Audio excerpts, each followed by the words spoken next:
Okay, so welcome to the program once again. When we last left you, Vic gave me homework. Vic, in your prison cell, pop yourself hot here on the show for a couple of seconds. I like the I like the prison cell bookshelf, by the way, with the one book. That's the one book you're going to read on your way to the electric chair is Burke's Law, the Brian Burke book. That's impressive. Now, again, before we get into today's program, and it's going to be a good one. What was my homework assignment? I asked you if you had a limited no trade clause and you had to pick 5 teams you would not go to, who would they be? Yeah. Okay, so I thought a lot about this, and I thought, you know what? My real answer is I don't really care because I would go anywhere to play hockey if I was in that situation. So in true Marek fashion, I'm not going to answer your question. I'm going to give you another question. I want to turn the no trade into a must trade, and it's really only going to be one market, but maybe 2, and there's a story that comes along with it. If I had a must trade clause in my contract, which means over the course of my career, I must be traded to this one team or this one market. First of all, do you have a must trade? Like one team that you have to be like, here's the deal. I'm playing in the NHL. This is my no trade and this is my must trade list. At some point, I have to play for this team, maybe at a discounted rate because it's a must trade. But what would your must trade be? Where would you have to go? Jeff, that's literally the easiest question I've You're ever going to had say to Toronto, aren't you? You're going to say Toronto Maple Leafs, aren't you? Oh, 1,000%. all right. Okay, 1,000%. fine. If you want, do you want another one? Yeah, because that's boring. All right. So I'm currently a member of the Toronto Maple Leafs, and they approached me, trade? and I have my no trade clause, and they're like, "You have to waive it. I'm going to Montreal." Okay, so that's my must trade too. That's my exact that's my one because there's another one and it's all rooted in nostalgia and the voice of Ted Darling, which is what I grew up with, and that's the Buffalo Sabres. Because I grew up and one of the first things that I ever attached myself to in hockey that I can remember is the Buffalo Sabres logo. The original Buffalo Sabres logo I love. Like I think that kit that the Sabres have, that combo that they have, the OG is the best one in the NHL. Everyone's is different, and there's no right or wrong answer. Just for me, that's the best one.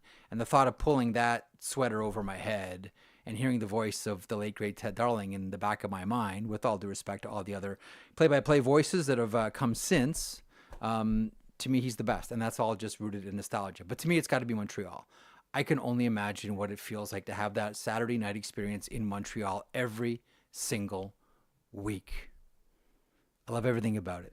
The history, the ghost of the Forum, all of it. The cobblestone streets, the city abuzz when the game's about to play. To me, the must trade and to say nothing of, I could finally brush up on my French and finally make it decent and passable. To me, it would be Montreal. Now, here's a dilemma. That I'll present to you. So last week, I did an event with a good old friend of mine, Brad May, who I've known forever. And Brad May shared a story at this event that we were at that I'd never heard before. He'd never told me before. We had this conversation about what's the one team. I was talking to Brad about teams that he wanted to play for. I said, what's the one team he always wanted to play for but never had a chance to? And he said the one for him growing up were the Boston Bruins. And he said, and I had a chance to go, but I didn't. Now, let me know what you would do in this situation. He said, I had an offer to go to the Boston Bruins, and we were well down the road to discussing a contract. And this is when he had just finished up with Vancouver. And he was all excited because he always wanted to play for the Boston Bruins, always wanted to wear that jersey. But he was told, okay, but he's told by someone there, yeah, you know what, they're bringing you in, but that means they're going to get rid of Travis Green. And that's the spot you're going to get. And Travis Green is one of his buddies. Oh, my goodness. So he said, no, I'm not going to take Travis Green's spot. And he ended up signing. I think he also had an offer with the Dallas Stars, but he ended up signing with the Colorado Avalanche. Vic, be honest. If it meant you had to take your buddy's spot on the Toronto Maple Leafs, would you still sign? Let's see how selfish you are. Because Mayday said no, and that's what he always wanted to do, play for the Boston Bruins. But he didn't want to take Travis Green's spot. So he said no. That's incredible. I mean, it shows you what kind of, it shows story, you why eh? the guy behind me keeps bringing him everywhere he goes, right? Like Yes. that's a team guy, right? Yes, So completely. but yeah, no chance. Sorry, buddies. I'm taking that jersey. I'm putting that jersey.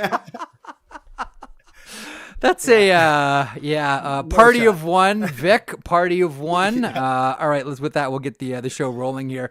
Daily outline, you're so selfish. Powered by FanDuel. Make every moment more with North America's #1 sportsbook, the Loyal Vic. No longer Vacation Vic. It's Loyal Vic. Jason Gregor is standing by. He'll be aboard here in a couple of moments. Dave Pagnotta from the fourth period will stop by. We'll talk about the latest as it relates to signings and trades and all those fun things and maybe offer sheets as well. Skinner had a taste of, Jeff Skinner had a taste of the playoffs and then said, no thanks, I'm going to San Jose. But we'll talk about the Edmonton Oilers net mining situation with the other Skinner and Pickard. We'll talk about Connor McDavid. We'll talk about Bo Byram and his contract extension with the Buffalo Sabres. And sticking with the Sabres, we'll get into some Tuch talk, Alex Tuch talk with Dave Pagnotta a little bit later on. In the meantime, from the DFO Rundown, he is the host of that fine podcast. He is Jason Gregor, and he joins me on the show now. Jason, thank you so much for being aboard. How are you today on this Tuesday, July 15th? Good. When I listened to your show intro, I actually thought it was, at the first part of it, I thought it was the Charlie Brown song. So I was almost disappointed when it segued into something. Yeah, like, when they're all dancing around. Yeah, it's the best. The guy who wrote that is one of the ultimate hipster, coolest musicians of all time. Was really popular in the 60s. Guy by the name of Vince Guaraldi. I am fascinated with the music of Charlie Brown, and so I did a little bit of research years and years ago, and then I found the whole catalog of Vince Guaraldi, and it's not exactly like that, but it's so similar.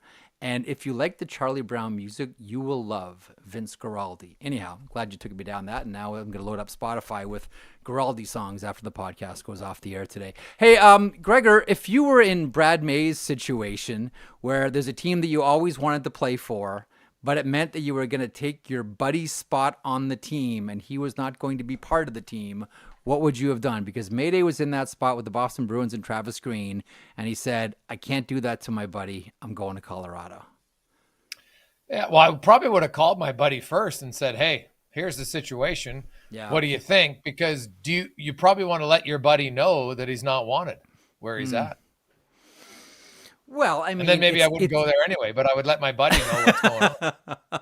Oh, by the way, they're trying to get rid of you. Go ask for a trade now. And by the way, I'll be taking your spot come training camp. We've been talking a lot about the Oilers ever since the Florida Panthers won their second Stanley Cup. What to you right now is the biggest issue? I want to go to some NHL issues here with you in a couple seconds, but you're right there. What to you is the biggest issue for the Oilers at this moment? There's a number of things you can choose from here. And what is the biggest issue for fans that you find in Edmonton right now? Well, the biggest issue for fans, it would probably be the goalie, because I think it's the easiest one to go after. Stuart Skinner, I don't think actually even played that poorly in the Stanley Cup final. The Oilers just lost to a team that played better than they did. At every position. I don't think Stuart Skinner outplayed Bobrovsky by any stretch of the imagination, but I don't believe that he was the main reason why they lost Game 5 and 6. He's not as good as Bobrovsky at this stage of his career.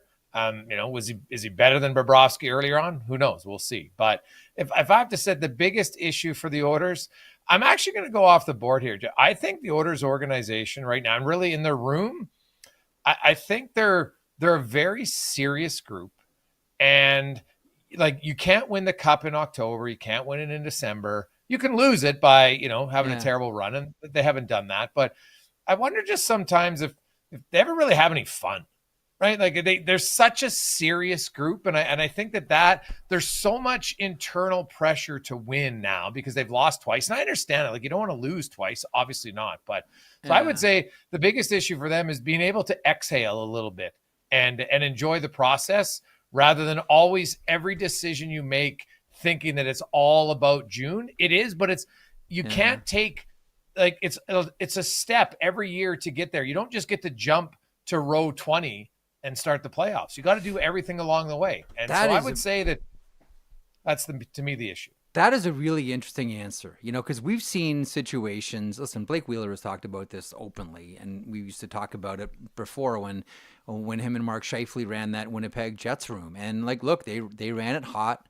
They had a standard, and it ultimately cost them Patrick Laine. But we've seen, listen, Nathan McKinnon runs the room hot. They managed to win one Stanley Cup when I think a lot of us looked at that Avalanche team and said, we're looking at what's going to be the next dynasty here. These guys are going to rip off 2 or 3 of these things, and they're still stuck on one in this era anyhow. Do you think it's a matter of that the room just runs too hot? And I can't help but thinking, Jonathan Toews is, Captain Serious, but right behind him is Connor McDavid. There have been times where we've wondered if he has upper teeth. We just don't know because he is that focused, that determined. I think your point about being able to smile and laugh every now and then, I think honestly, Jason, I think that's a great one that I had never really considered with the Edmonton Oilers, that it's hockey. It's okay to have fun and exhale every now and then. I think that's a great point. I really, really do. Yeah. And I think the organization, I really think that Ike Howard and Matt Savoy bringing some youthful exuberance, I think it relaxes the room sometimes. Sometimes those guys just tell funny stories about what they did as a 21-year-old, and the older guys who are married can sit back and just laugh and be like, oh yeah, I remember doing that. But it's funny, when you sit in a group of friends and you come out and, maybe one of your buddies was the one who is single and all your other buddies are married. They just love hearing stories. It's just kind of like, hey man, what's going on? Da, da, da. And, I did something stupid here or there, whatever it is. And that can just alleviate. And I don't think that, McDavid is running it where, every guys are on pins and needles. That's not what I'm saying, because remember, and I think people forget, the Oilers absolutely demolished Vegas and demolished Dallas, right? It's just Florida was a bad matchup for them. Right. And so I don't think Edmonton has to completely overturn everything. They lost to a really good Florida team who had, how many guys in Florida had career years? They're not doing that again. They're not going to have 8 guys with 18 plus points and, all their forwards are playing out of this world. It was an amazing run. They all deserved it because they did it. But I think Florida, if they're going to win again, is going to have to do it in a different way. And that's just how it goes. So I think the Oilers look and say, man, we've dominated Dallas now, especially last year, but beat them 2 years in a row. We handled Vegas pretty easily. The other teams in the West, they still got to go through us. So we lost the final, and that sucks. And I can't imagine how painful that is for players to lose back-to-back cups. I don't pretend to, but you can't change that you lost. So you say, we did a lot of good things to get us to the final. And so let's just focus on that and have a little enjoyment. And, I expect the Oilers to be a very good team again this year. I know there's lots of people that think that they're terrible. I'm like, their core is still intact. I don't sure that, and guess what? They're going to make some moves at the trade deadline. That's where they're just like Seth Jones and Brad Marchand pushed Florida over the top of the deadline. Yeah. I think Edmonton's going to make a few additions then. The one thing though that we've seen, it's a story that's well told, is if you're going to make a move for a goaltender, don't wait till the deadline to make that move. Right? That's fair. We've seen before, that is a recipe for disaster. Make your goalie moves early. I think we're all expecting Stan Bowman, by the end of the summer, by the time training camp rolls around, Stan Bowman is going to have another goaltender there. I was talking to Yaremchuk yesterday on Oilers Nation Every Day, and we were talking about there's another Arturs Silovs situation in the NHL right now. It's playing out in Boston, not with Silovs, of course, Calder Cup MVP, but with Michael DiPietro, who's turned in a couple of outstanding seasons back-to-back for the Providence Bruins, and seems to be, once again now ready for prime time, where once upon a time we thought that he was going to be, taxi squatted out of the NHL, development had stalled, casualty of COVID, etc. DiPietro has pulled things together. I think we wonder about Tristan Jarry. Now, that would take a big chomp from Kyle Dubas in order to make it work for the Edmonton Oilers. But the one thing that I keep trying to point out, too, and I think you're probably the same, no matter who the Oilers bring in to play net, there's going to be one more goaltender here. Whoever they bring in, there's going to be a flaw to that goaltender. Igor Shesterkin's not walking through that door. Ilya Sorokin's not walking through that door. Andrei Vasilevsky is not walking through that door. The elite, Connor Hellebuck is not. Jake Ottinger is not. The elite of the elite are not walking through that door. Whoever they get, there is going to be some blemishes on. But I look at the Oilers and say, they don't need any of those Hall of Fame goaltenders to win the Stanley Cup.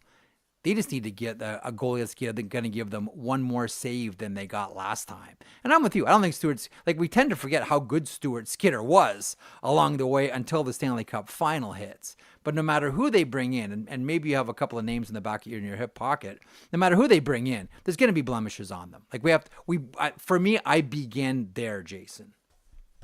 Yeah, it's probably fair, unless they can find a Mika Kiprusoff as a number 3 in another organization, but that's obviously the massive outlier.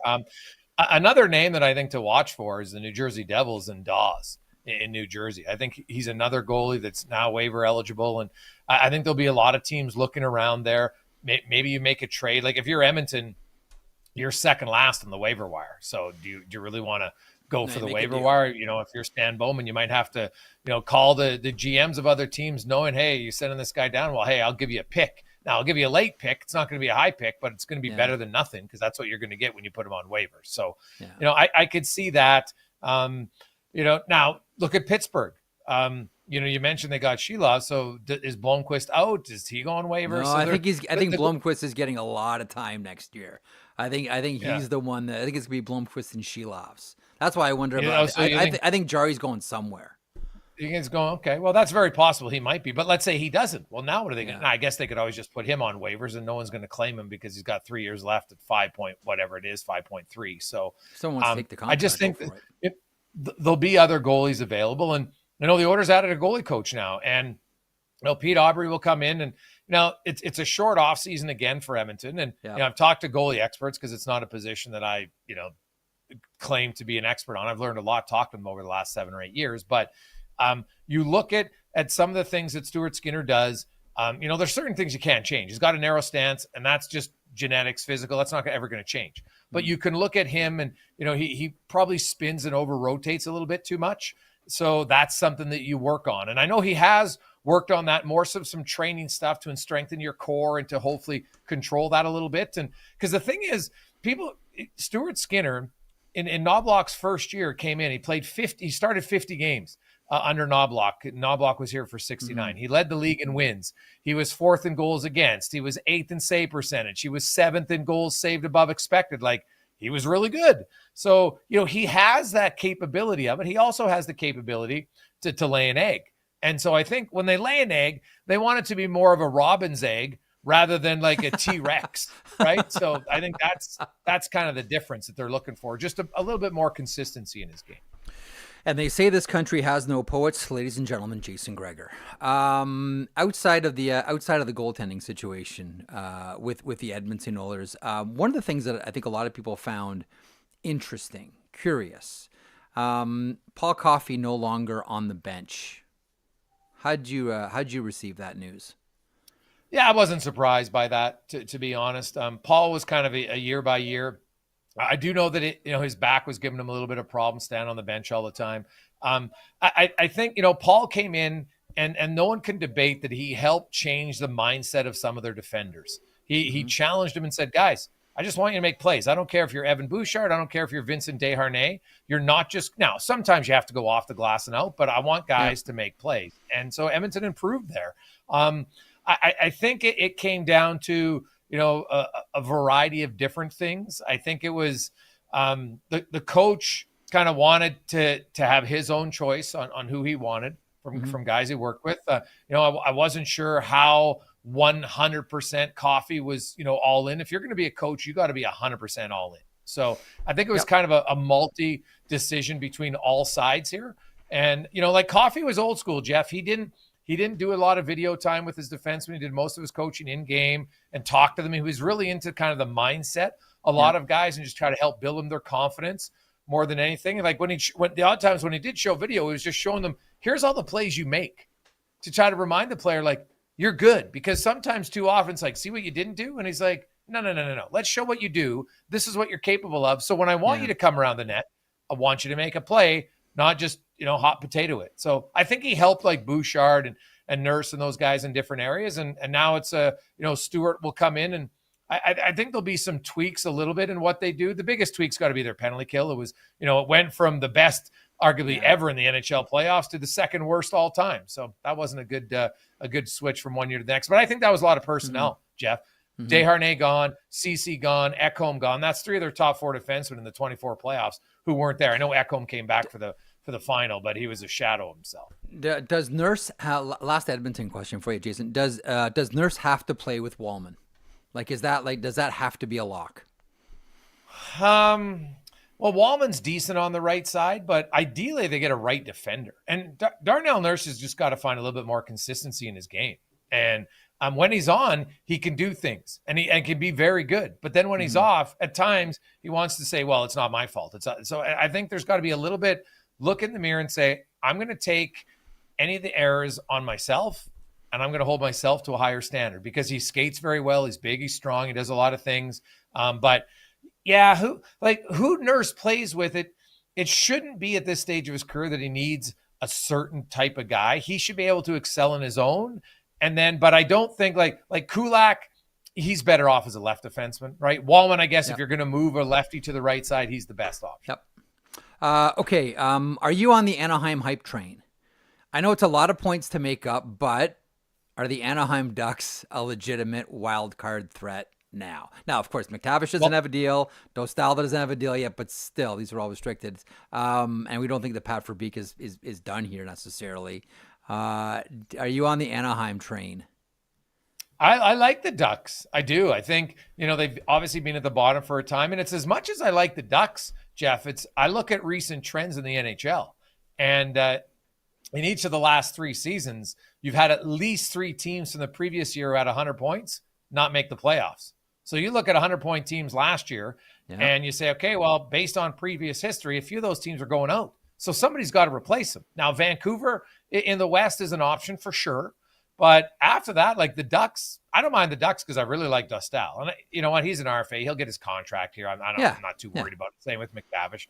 They'll get it done. Now, they could be a wild card team, I think, if they stay healthy and lots of their young guys continue to develop. Right, which is not always the case, right? Like Jackson Lacombe is a name that probably a lot of your listeners, a lot of people around the NHL don't even follow, right? So it's a late game for the Eastern guys. Jackson Lacombe's a hell of a defenseman, awesome. Man. He's fantastic. He can play tons of minutes. So you've got your number 1 defenseman on that team, right? He's a low-end number 1 at this stage of his career, but you know what? He's a really good defender. So you can build out around him. They've got some meanness and some toughness on their back end, which I think they like. They're trying to create identity. And I think, Joel Quenneville will come in. He hasn't coached in the league for a while, so I think he's going to have lots of energy and lots of enthusiasm. Jay Woodcroft, a former head coach, a guy who's trying to reprove himself, reestablish himself. So I think like their whole organization, Jeff, has a lot of, from the coach down, a lot of guys who feel like they got to prove something. And I think that can be pretty powerful. I think the blue line's fascinating. Like I'm with you 1,000,000% on Jackson Lacombe. Then you look at that left side: Jackson Lacombe, Olin Zellweger, and Pavel Mintyukov. Those are your 3. Then you go to the right side, and it's Radko Gudas and Jacob Trouba, just like 2 killers, and Drew Hellison as the third pair, just like 2 murderers on the right side, and then all these like graceful skaters, great puck movers, guys that every single team wants. It's a fascinating back end. It really is. It's a really neat thing. But even look up front, right? Like Zegras is gone. They've changed their identity there a little bit. And I really like Leo Carlson. I think Cutter Gauthier is a player to watch for that, he could be poised. Like I'm curious to see like a few things at play here. Like I know Joel Quenneville had lots of success in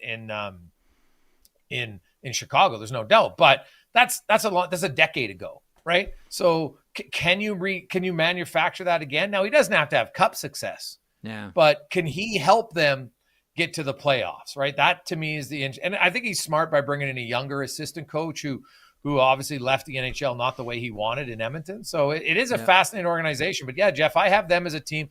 Now you mentioned it's tough to make up. It's easy to improve from like San Jose could improve 20 points this year. Doesn't matter. And there's still 73 doesn't points. matter. Right? Like it doesn't matter. So Anaheim, you still got to make a pretty big commitment to consistency because that's how you're going to become a playoff. Absolutely. Okay, what do you got in your show later on today? Well, you know what? We're actually talking did you see the home run derby last night? I did not. I was out. My kid had a ball game. Oh, so they basically had a measure off, Jeff, which it's I heard. Yeah. Okay. I say yeah. it's not a measure of like they're projecting where the ball goes. And it was like 400. We're literally talking like centimeters that was the difference. And I'm like, come on now. Like it's not like you actually see it land right on the field to know exactly where. I'm like, they missed a great opportunity to have a swing off. But I really like the home run derby. I think it's great. So we're going to kind of implement that into hockey. And, could you do something better or different at the skills competition in hockey? Attention, Patrick Burke from the Department of Player Safety, who also has a lot to do with the skills competition at the All-Star Game. I'll make sure Patrick is tuned in. Great stuff, Jason. We'll chat soon, pal. Jeffrey, have a good one. There he is, Jason Gregor. You can listen to him, watch him on 1440 in Edmonton. And also you can listen to him on the DFO Rundown weekly right here at Daily Faceoff.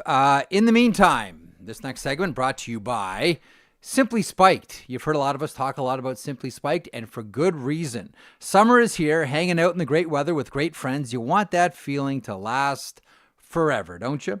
You can squeeze every drop out of summer with Simply Spiked. Simply Spiked has 3 delicious flavors. The OG Summer Classic Simply Spiked Lemonade is always a party favorite. Try a sweet and juicy summer sip with Simply Spiked Peach, or check out the newest flavor in the Simply Spiked lineup, Simply Spiked Limeade. Sweet and tart. Don't know which one you want to try? No problem. Try the Simply Spiked Variety Pack. These juice beverages are 5% alcohol, contain real fruit juice, and are the perfect, refreshing, and convenient summer drink. Simply Spiked pairs perfectly with any summer occasion, summer hangs, backyard and pool parties, or a barbecue.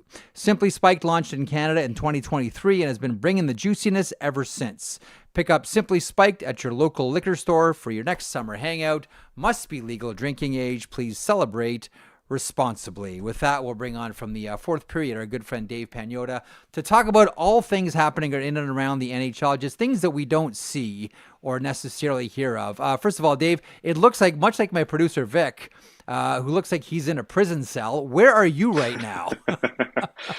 I'm going through a move. So okay. The aesthetics are not as I was gonna pleasing say, as they may be. You're cellmates with Vic here all of a sudden. I'm like, did you just pass the camera over to Dave?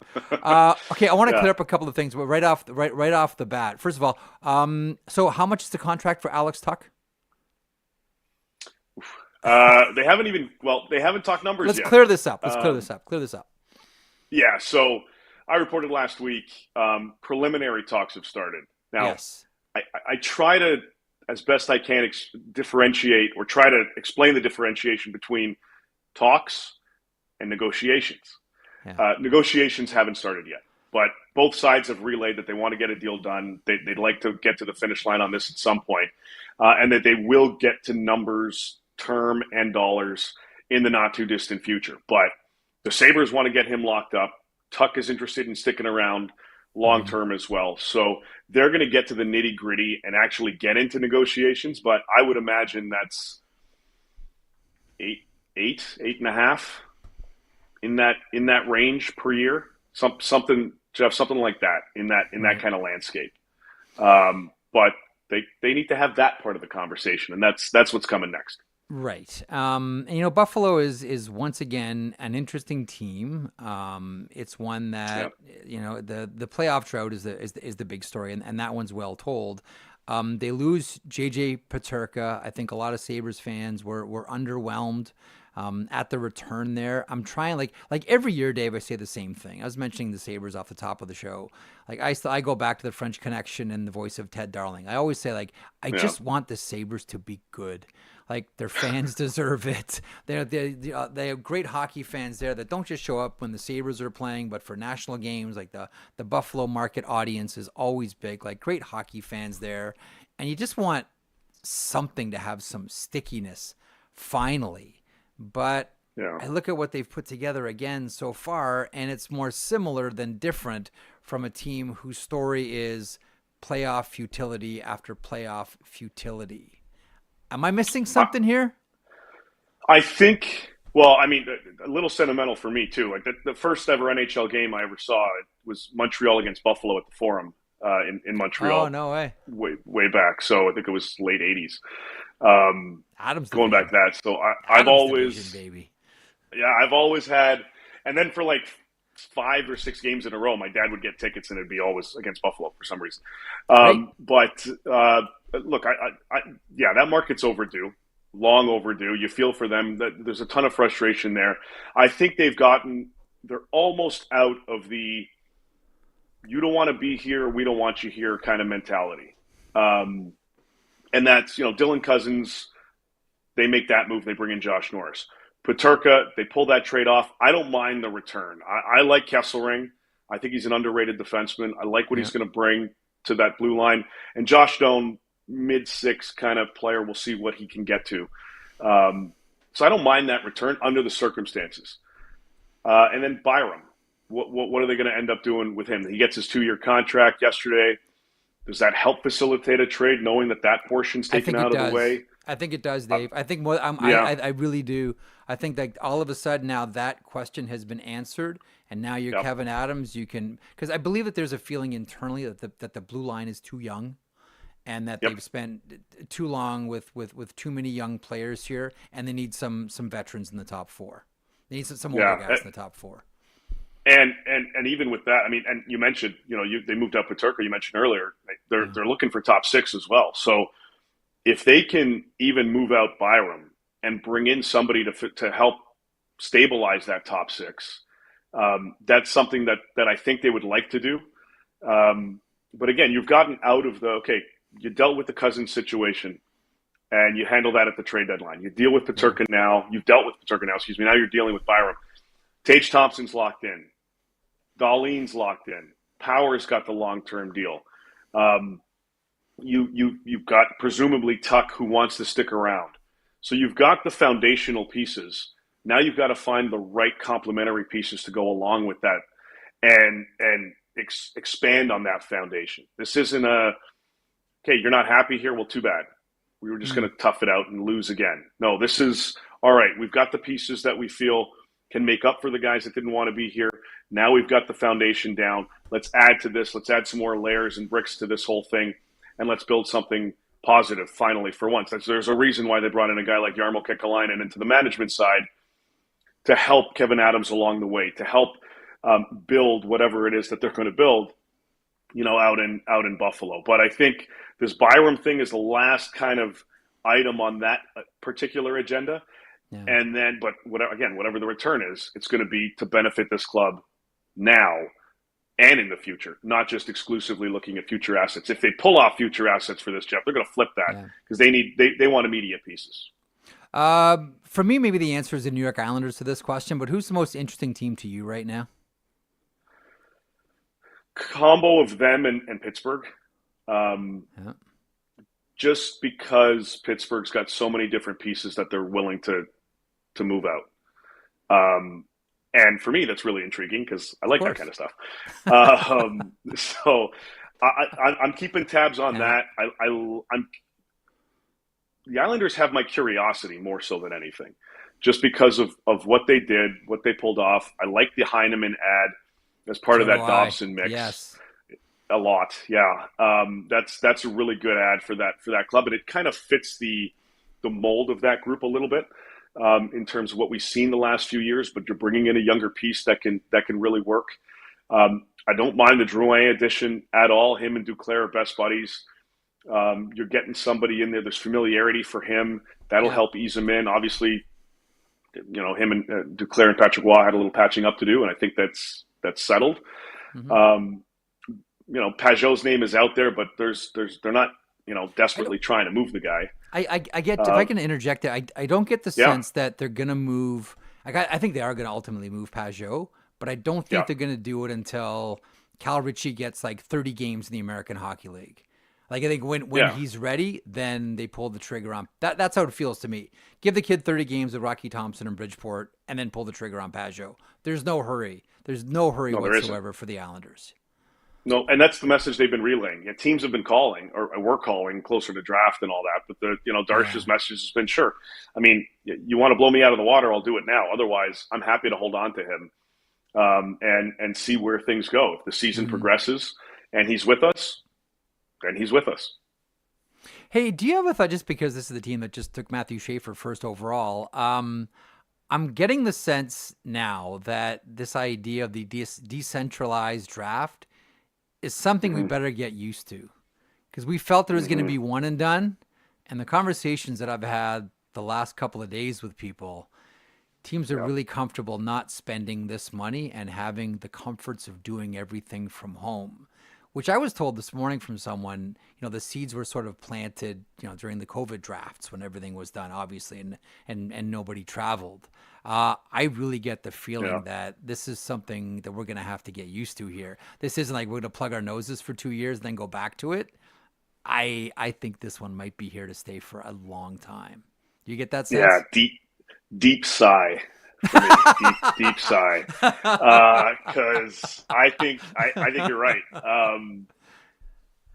Same kind of messaging, and I think this was a kind of a combination of, if we can clean up the production and speed this up in terms of broadcast, then we can do this in an efficient way that's being relayed publicly. Then let's see if we can do that, and let's keep this going. Let's give this another shot.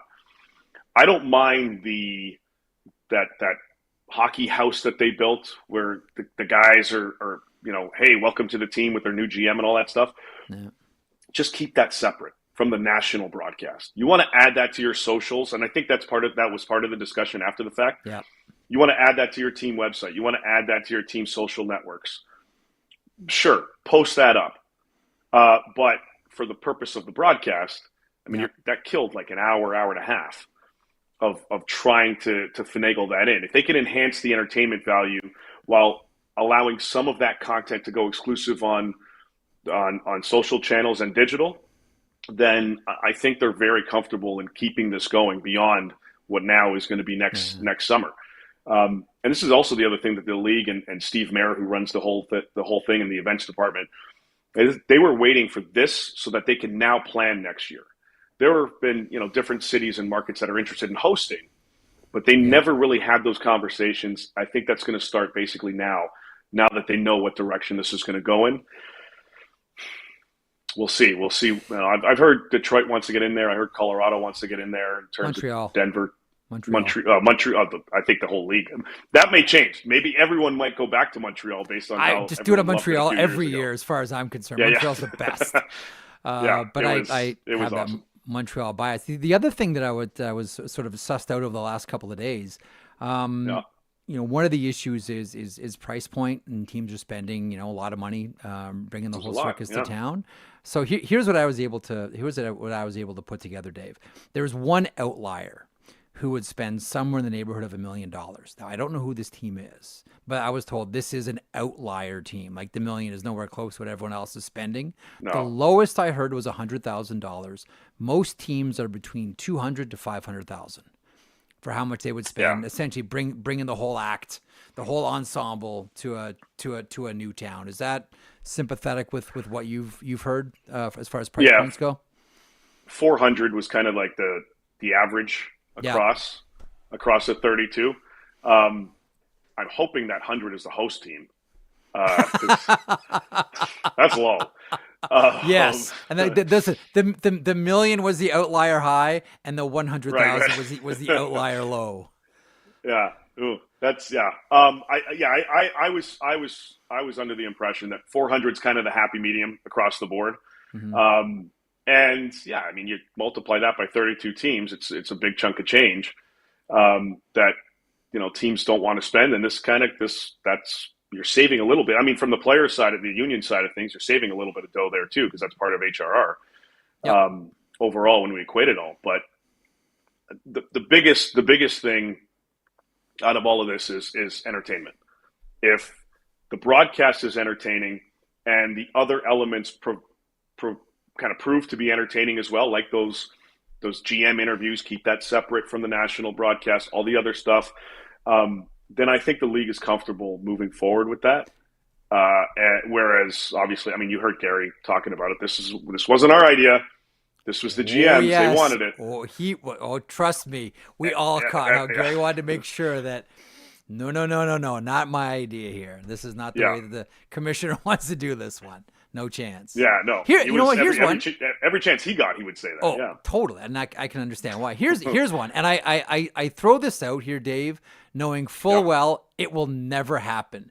But just like it's Tuesday, July 15th, and we're just throwing this around, me and my buddy Dave.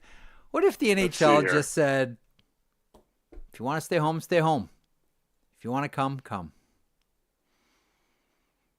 How many teams do you think would go? Because all of a sudden then it becomes like there's a pressure like, well, hang on, these teams went. How come our team didn't go? I know it would never happen, but if it did, could you see like 5 teams on the floor and everybody else staying home with the fan base saying like, what's going on here? We're squeezing the beaver on the nickel till it squeals. Get your people over there to the rig for the draft. What about top 5? Get the top 5 picks. You guys have a presence there, and everybody else can stay home. I don't know. Trying to find a happy kind of balance, because that would, how competitive. I always these find guys are competitive, right? Like, did you not find like, shouldn't the home team be there? Like, should the home team have a table? Yeah, I found that a little because like, is that in not? LA, But like, we're here. It's down the street. They were in El Segundo. They were at the Toyota Center. They were at their practice rink. And they had one representative kind of in the back. I was side stage for everything. And all the PR teams were kind of right behind me. Some had one person, some had like 3. But everyone was just kind of sitting there going, I mean, there were some teams that didn't even have a first round pick. They still had their rep there, and they were just like, all right. Just in case. You got to be in case. Can't even have a pop. Well, an adult one anyway. They have to wait. A quick gloss here. I'm going to let you go in a second. Do you have this is probably for more when the whole big document comes out and we have bigger conversations about it. Did anything really surprise you as all the information started to leak out about the CBA? The only one I was a little surprised at was the double retention. The gap. Have you ever heard anyone complain about that? No. Have you ever heard it? Like, I'm with you, Dave. That came out. That's why I'm surprised. Yeah, that one. Who's ever complained about that? If they did a hell of a job keeping it quiet, because that was never something that was even brought up in dress code. I mean, you even heard about that's going to be loosened. This wasn't even a topic of discussion at any point, at least when I was asking around about it.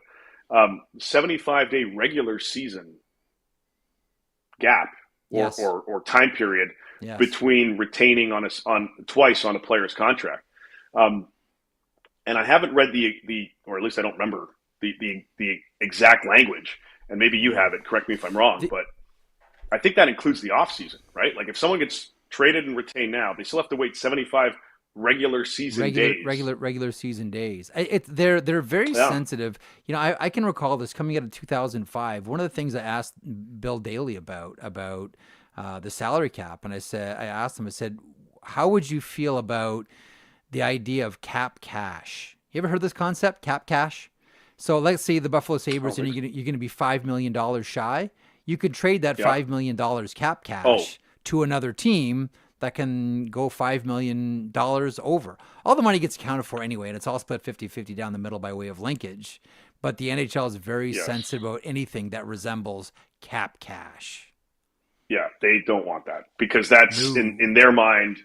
In their mind, that's a serious competitive advantage for, the Torontos, the New Yorks, the LAs, we'll buy your the cap Chicagos. Space. We'll give you a draft pick for your cap space. Yeah.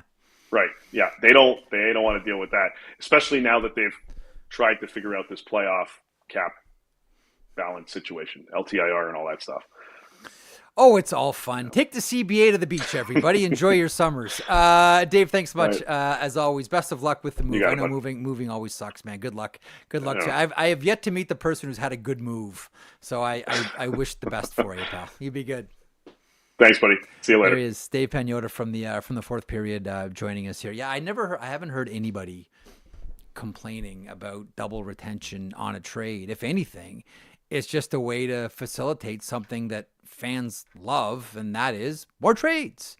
Just another way to make it happen in a pretty restrictive system in a triple cap league where a lot of players have no trade and no movement clauses. Now we're adding something else. to make trades even tougher. Gelcel Vic, can you make sense of that for me, please? I can't. I'm already tired of this offseason. We're 2 weeks in. There's nothing happening. Nothing. But that's okay. That's a big. You know what? Here's the thing, though. Like in the offseason, you can make the argument during the regular season too. It moves at two speeds: super slow and super fast. And right now, it's kind of in super slow mode. Let's just get Doug Armstrong offer sheet game going here. Yeah, what do you think's holding up the market? Like usually it's someone we're waiting. Oh, once Ehlers signs, now we're gonna get to business, and then Ehlers signed and crickets. Yeah, I think I wonder how many teams are waiting to see what happens with arbitration. Maybe I mean I'm throwing darts on this one to see if there are any offer sheets. I mean that usually happens in August, obviously, and finishes up around mid-August. I'd be curious to see what happens come around August 15. Come around August 15. So give me a month. So then we can just sort of, spin our wheels and wonder about, which team you'd like to play for. And would you knife your buddy in the back to take his spot on a hockey team? And your answer, Prison Cell Vic, is absolutely. I would to the point where you wouldn't even stab him in the back. You'd stab him in the front. Yes, he would not mind if he saw your face while you did it, and you pulled the jersey off of him to put it on your Jeff, back. If you know how me and my buddies operate, it's all about chirping each other. That's how you show each other. I've been on the road with you. I've been on the road with you, bud. I know. Don't worry. I know. You just rib nonstop. So it's like, I took your job. Took your job. Yeah. Sorry about your luck, sucker. Yeah, exactly. Zeev Boyum and Morning Cup of Hockey. Promo a go-go. Hit it. Correct. Okay, so we're going to mix this in with FanDuel if that's okay with you. Oh, we are? Well, let me do the promo then. Hang on. All right. Could you do that for us? The sheet, as we know, ladies and gentlemen, is powered by FanDuel. Home of the same game parlay. Make every moment more on FanDuel. FanDuel, proud to connect fans to the major sports moments that matter to them. Zeev Boyum. Oh, here we go. Calder Trophy Rookie of the Year. I was going to say, who was it? I think I was on with me. Who was it on with? Was it with you? But no, but the question was Demidov or the field. Oh, Demidov or the field. Yeah. Well, you asked me. You Demidov take the field, or Boyum. right? You take the field because you like Boyum. Yesterday, you asked me Demidov or Boyum, and I said Demidov. And now here we are, 24 hours later. Recency bias. I got a chance to listen to Zeev Boyum speak. Yeah, he's eloquent as hell, man. He's great. He might be my favorite interview that we've done on Cuppa. Other than you, of course. You were the best. You're me and Pat Maroon. All those every week. Yeah, me and Patty right there. So well spoken. We did the Johnny Laz, Colby Cohen. We'll keep you 15-20, and we kept them for an hour. So well spoken. You did an hour with Zeev Boyum? We did an hour with Zeev Boyum. Did you do the whole story about how much Mom used to have to drive him? No, oh man.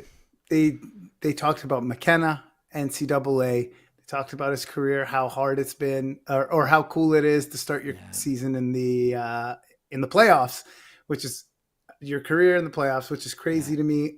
Just so well spoken, so motivated, and so I changed my pick. And also because you heard him speak. Because I heard him speak. That's it. Listen, and Jeff, you swim in the shallowest pool, man. I swear. Jeff, let me ask you something. Really, I mean, on this topic, Jeff, last week you said this. Now you're saying this. That pisses me off. It's like I got new information now. So yesterday I got some new information 100%. about Zeev Boyum, and now I'm changing my Calder pick from Demidov to Boyum. You've heard me use this analogy. Before. Wise people never make up their minds. Wise people never firmly decide. Information is not a final destination. It is a temporary staging post. Right? The minute you let the cement harden around any of your ideas is the minute you stop growing. There's actually here. Yes. Let's see what I can add to my bookshelf. It's not unlearn something daily. Are you going to elaborate on that for me?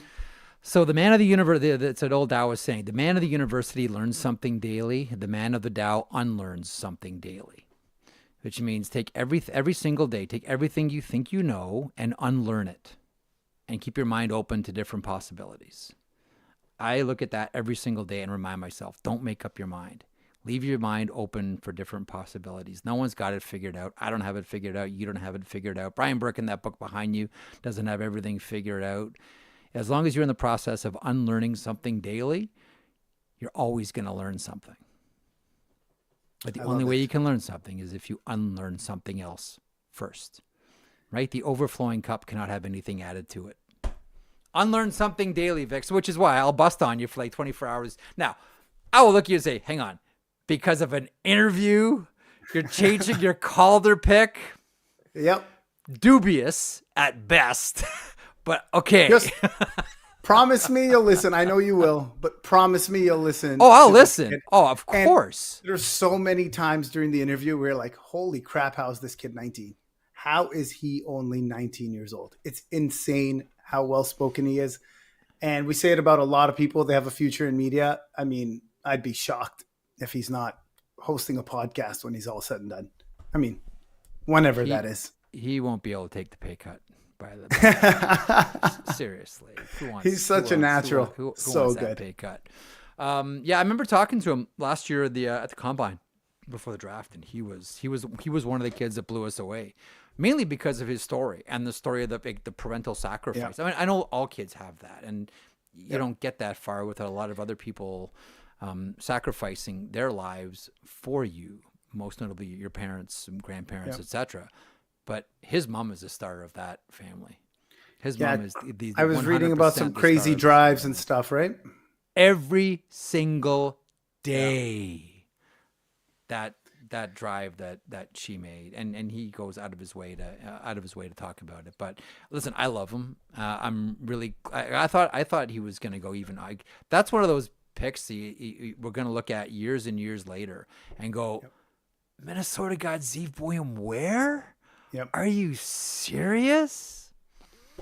He's that good. Well, I mean, listen, Colby and Johnny have told you all about him, right? And how good he is, and great story. Anyhow, all right. So here's the plan now for the next little while. So I got a kids baseball tournament, where I'm a sports Uber again, which is my job now, Vic. Like that's so. What do you do for a living? I'm a sports Uber. I drive kids around to rinks and to diamonds and now golf courses for my oldest kid who's now fallen in love with golf. I am not a golfer. I don't know anything about golf. As I always like to say, Vic, you take me out, the best 2 balls I hit is when I step on a rake. I don't know anything about golf. I'm like, TJ, I can't help you, bud. You're on your own for golf. I will drop you off and you just text me and tell me when you want me to pick you up. But that's my life now. And then we're going to be taking off for a few days after we get back from that tournament. So we're probably looking end of the month or into August, but we will keep this feed hot and we will still do more shows. And, Portuguese Walrus. Jeff drives his kids around in the Sheet RV. Yeah. Oh yeah, one of these days. You ever taken an RV trip before? By the way, never. I've always wanted to. Never. I've always wanted to just like peace out to Algonquin, park in an RV, and just like vanish, just become a rumor for like a month, and just go RV living, man. RVs. Yeah.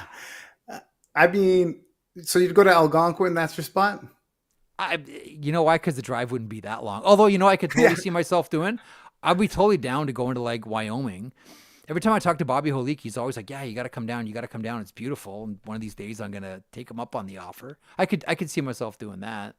Although, you know what? Actually, I've been reading a lot of Cormac McCarthy lately. So maybe Texas.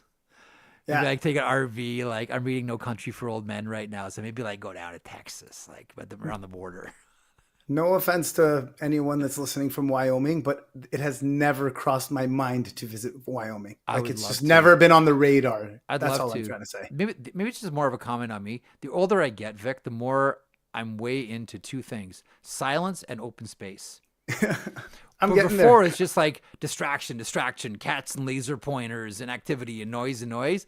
I want silence and I want open space. And that to me is Wyoming. So sign me up for Wyoming. Didn't Crosby go and skate there and was late for an All-Star game and everyone gave him crap? I'm like, if anyone deserves to go to like Wyoming to skate just on a goof and maybe be a day late for All-Star, it's freaking Sidney Crosby. Holy jeez. Yeah. Anyway, so you have any closing thoughts on today's episode? Anything you want to promote? Anything you want to share? Any shout outs you want to give? Speak now. Jay Rosehill's birthday tomorrow. No way. Yeah, he turns the big 40 tomorrow. Big 40. So how did his fast go? Last time I was on with them, he was fasting. I was really proud of him. It went really well, but over the weekend, his family, they went out to, I don't know where. He goes to somewhere in BC. Yeah. And he went wakeboarding and tore his pec. So, on his 40th birthday weekend. Yeah, torn pec. Poor guy. Buddy. Jeremiah. Yeah, park my RV in Alaska. I am so down with that. Oh, yeah. That would be awesome. Oh, man. I'm so down. I've always wanted to go to Alaska. Been to Yukon. Yukon's cool. Yukon's great. Okay, have a good rest of your day. Have a good rest of your week. The show's going to return in like a week and a half. If I can squeeze one in next week in between trips, I will certainly do so. If not, enjoy all the other offerings here. Make sure to check out Zeev Boyum on Morning Cup of Hockey. I can't wait till this thing drops because it sounds awesome. So I highly recommend you do the same. On behalf of Prison Time Vic, Marek signing off here from the sheet. We'll be back in a few days. Enjoy some downtime. The hockey carries on. Check us out at dailyfaceoff.com. Always have articles, blogs, news updated. Follow all of our socials for everything happening in hockey in July. Talk to you again soon.